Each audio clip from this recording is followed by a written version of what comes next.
Amy Alkon is a nationally syndicated newspaper columnist, radio show host, journalist, book author, and blogger. She turns reporting on evolutionary psychology and behavioral science findings into an art form, combining great writing with deep yet humorous insight. The result provides terrific and practical advice for how ordinary people can live better lives. Amy's books, I See Rude People, and most recently, Good Manners for Nice People Who Sometimes Say the F Word, have helped create a new genre of insightful humor based on practical science. Amy may be, as the LA Weekly put it, Miss Manners with Fangs, but I tend to think of her as the literary daughter of Charles Darwin and Dorothy Parker. In Amy's work, she's forced to learn fast, reading a new book every other day or so, even as she's keeping up with her voluminous writing and radio show hosting. She has a great deal of insight about efficient learning, so it's a pleasure to speak with her today about her work. Hi, Amy.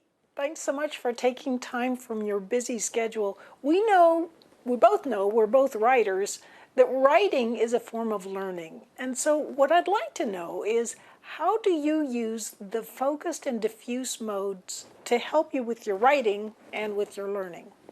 I'm normally very focused in my writing. It's a very intense process for me, every hour of writing.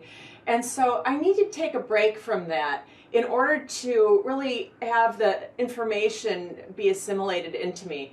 And so what I like to do is to see that I work every day, little by little, on a piece of work that I'm doing. Because then in the background, when I'm sleeping, when I'm washing dishes, when I'm doing something other than writing, that information has a chance to process in my brain. And that's a very important thing for me. I used to sometimes wait until the last minute to start writing my weekly advice column. And this is a huge mistake, because I would fail to take advantage of the diffuse mode, where I would have these sort of elves in my brain taking the information, running around, doing something with it, and processing it. Instead, I would just be all last minute, and I really wasn't as smart in my writing or my thinking because of that, because I didn't have that extra time. And it wasn't it wasn't that I spent so much time doing extra work, it was just doing it days ahead of time that really made a difference.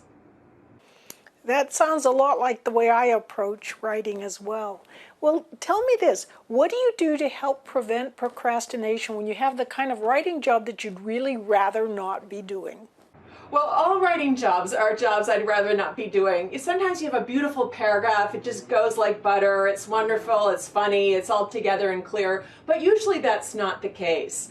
And so usually, knowing that, I would rather do just about anything than write. This is the time I sit down to write and I think about lint that must be lurking behind my furniture. So what I do is I turn on a timer. I set the timer for an hour. I know other people use different times, 20 minutes, the Pomodoro, but I like the hour because that gives me enough time to get into a flow state where I maybe can lose myself in the work. And sometimes I'll get going and I just feel dumb and like I'm making no progress. But I start typing and I start thinking, and eventually something will come, and I usually do get to that state where I get lost in my work and something really wonderful happens. But you really need to put in that time like that and not go clean behind your furniture in order to make the work really work. You keep a very fast-paced reading schedule on top of your regular work that many people would find daunting. How do you do it, and do you have any special advice for picking out and remembering key points in books? Well, one of the really important things I learned, I used to read whole books, even if they were boring and terrible, and I was reading War and Peace, and every other chapter is Napoleon, they're cold, their feet are wet. And these chapters were just boring to me. So I realized it's okay to skip parts of books. And so now I approached a book like I do a buffet. And I take the things from it that are important to me, and I skip the parts that are not. So when I say I read probably a book a night, but I don't read the whole book in every case. Some of them I just open and I see they're not worth very much and I close them right away. But I think it's very important to, even when you're reading a chapter, if you see a story, you've already read it. If you read a lot of science, you'll read research that you've read a million times before. I just lop that off the chapter and move on to the stuff that I don't know and haven't read. I think it's really important to be a critical reader in that way. And then the other question you asked me, so you asked what was the second question? Sorry. Do you have any special advice for picking out and remembering key points in books? Well, there aren't so many key points in books, and sometimes when a book is very important to me or a point is very important, what I'll do is I'll write it down.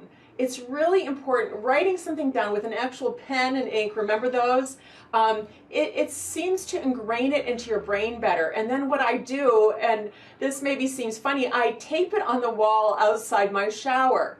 And I can see it from when I'm in there. And so I can look at that idea when I'm there. And this is a sort of diffuse mode of thinking. I'm not really focused on it. I'm not as intense as I am when I'm reading the book, but it's just there. And so I can think about it in a sort of less intense way.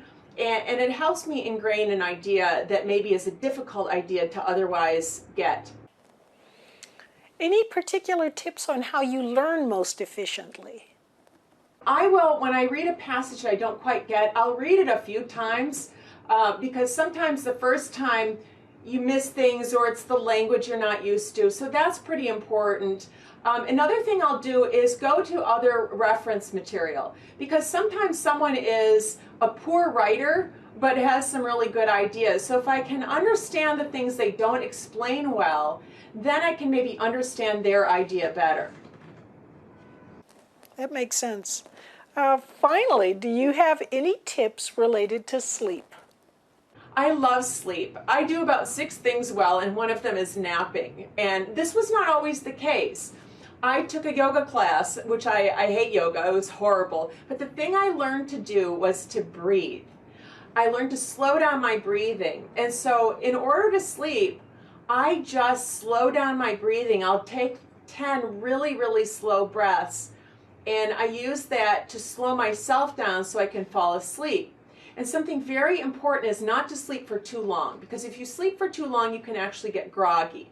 So I set my alarm clock for about 30 minutes, and about 5 minutes of that is getting my dog to calm down because she sleeps with her little snout on my neck. And she's only 5 pounds. She's not a Great Dane. So I then sleep for maybe 20 minutes, which seems to be a very good amount of time to give you a reboot rather than make you groggy. That all sounds great. And Amy, thank you so very much for all of these insights. I'm sure they'll be particularly helpful for the writers among us. So thank you so very much.